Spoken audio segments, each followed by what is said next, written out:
On the 5th of June 1944, Harry Howorth, a signaller with the 2nd Battalion, King Shropshire Light Infantry, boarded a landing craft, and the convoy set sail, under a grey sky and a strong west wind, from Newhaven to Sword Beach in Normandy.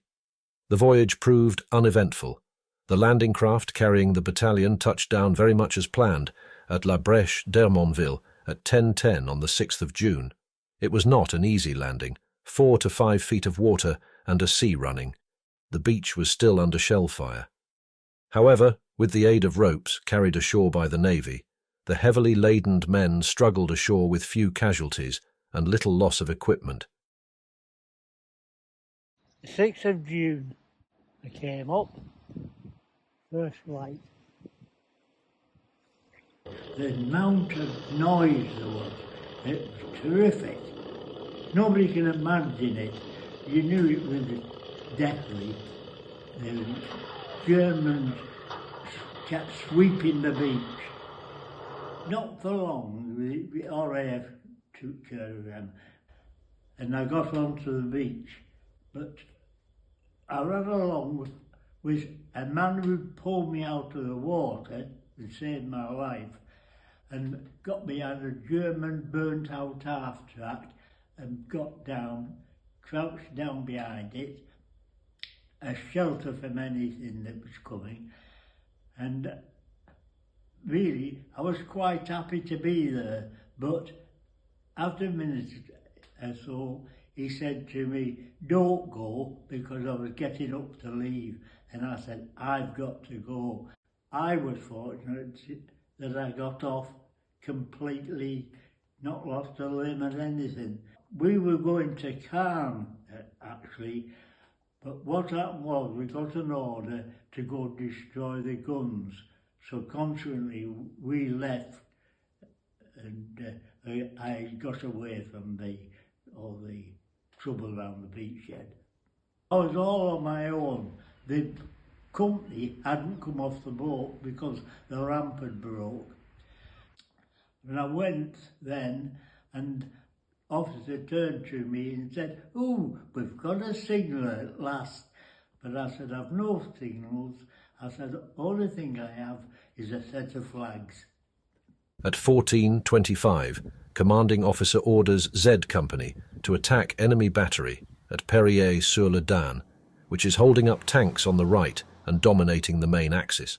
Well, at Périers-sur-le-Dan, looking over the sea, he didn't realise till he got up there, he had a marvellous view of the ocean, and it was full, and I literally mean full, of ships.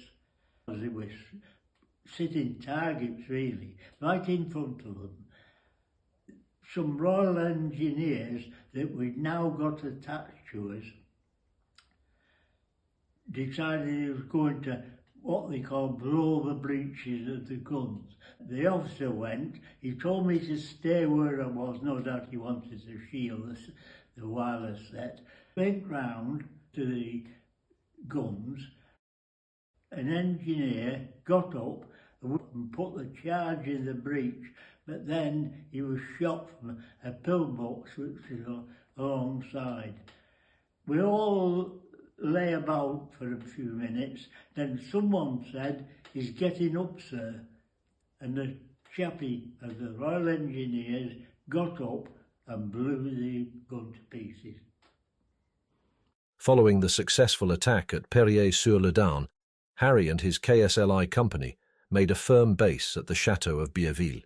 And we found the chateau that we actually stayed in. Only one night, but I did have one night's sleep in it. It was marvellous big rooms. But when I got out of bed, the officer had decided he'd have a few minutes as well, and he got into bed. Now then, we had a commanding officer over the battalion, Lieutenant Colonel Smythe.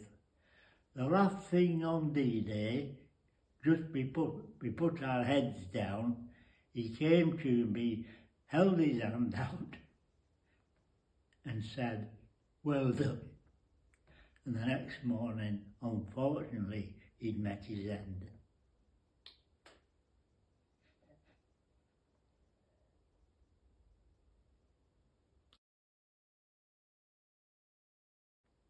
It is important not to glorify war, but remember, and for goodness sake, learn the lesson.